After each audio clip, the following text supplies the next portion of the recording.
Have you ever looked at a crochet project and just wished that you had the pattern or knew how to make it? But what if I told you that you are absolutely capable of making any crochet plushie with just a few basic shapes? In this video, I will be sharing the patterns of every basic shape in amigurumi along with a few examples to help you see shapes better. Let's get started. The first shape is the basic circle. This shape is everywhere. Here are some examples to give you an idea.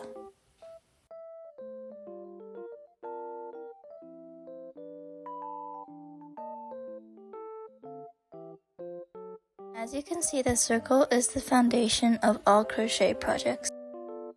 You'll be able to crochet so many things just by knowing this pattern. Once you have this pattern down, I really suggest playing around with the size and color changing. Here's the written basic circle pattern. I know what you're thinking. What if I want a bigger or smaller circle? If you look at the pattern closely, you'll notice that in each round there's one more single crochet than the previous round. For a bigger circle, simply add rounds before the middle section. And for a smaller circle, take away rounds before the middle section. Next is the flat circle. This is a must-know pattern for making desserts such as pancakes, macarons, cakes, and the well-known loaf cap pattern. This is a pattern that I wish I knew as a beginner. This pattern is really similar to the basic circle pattern, except you start with 8 single crochet in your magic ring. As always, you can add or take away rounds to suit your project.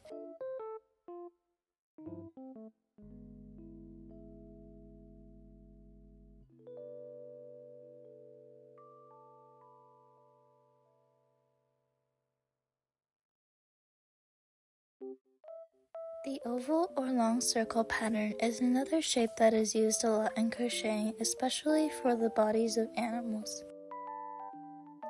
It's the same pattern as the circle, but you add more rounds of single crochet in the middle to increase the height. The rest of the pattern is the same as the circle. The next basic shape is a cone. There are many ways to make cones, but I'm going to show you the 2 patterns that I see the most. Here are some examples.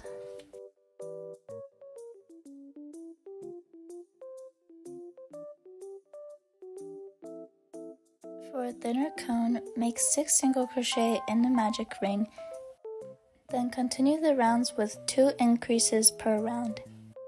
Basically, the less increases you have per round, the thinner your cone is going to be. Cone is used for most things like the witch hat, the cat ears, and the ice cream cones. To give your cone a wider shape, use 3 increases per round instead of 2. This cone shape is used for things like tails and housetops. The next shape is coils.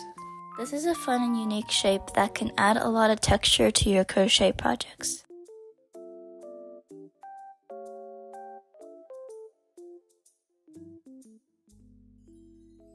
To start your coil, chain 2 times the length of how long you want your coil to be. So if I wanted it 50 chains long, I would make 100 chains. Then make 3 half double crochets in each chain.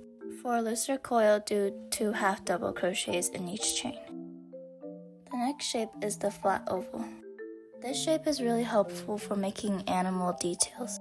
It's commonly used when making snouts or beaks of animals. Start by making a couple chains depending on how long you want your oval to be. Half double crochet down one side and increase in the last chain. Then do the same thing on the other side of the chain. For more 3D shapes, you can single crochet around for more height. The next shape is legs. You can make some really adorable plushies with the legs, and this is the pattern to do it. Look at these adorable plushies. To make the legs, do the first 2 rounds of the circle pattern.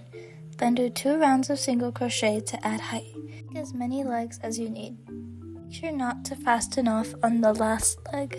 Then all you have to do is connect the legs together with a slip stitch. Then continue single crocheting around both legs like it's a normal round. Next is the teardrop shape. The shape is really helpful for making flowers and wings. And if you add stuffing, it can also function as an arm. This pattern is basically a combination of the cone and the circle pattern. Use the first cone pattern until you like the size, then do a round of single crochet. Then close up the shape with the circle pattern. Try to follow the pattern according to the round count.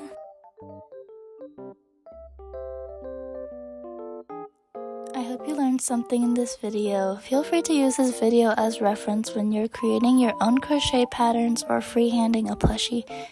My tip for you is to keep practicing and experimenting until you figure out which patterns make which shapes. Thank you so much for watching and happy crocheting!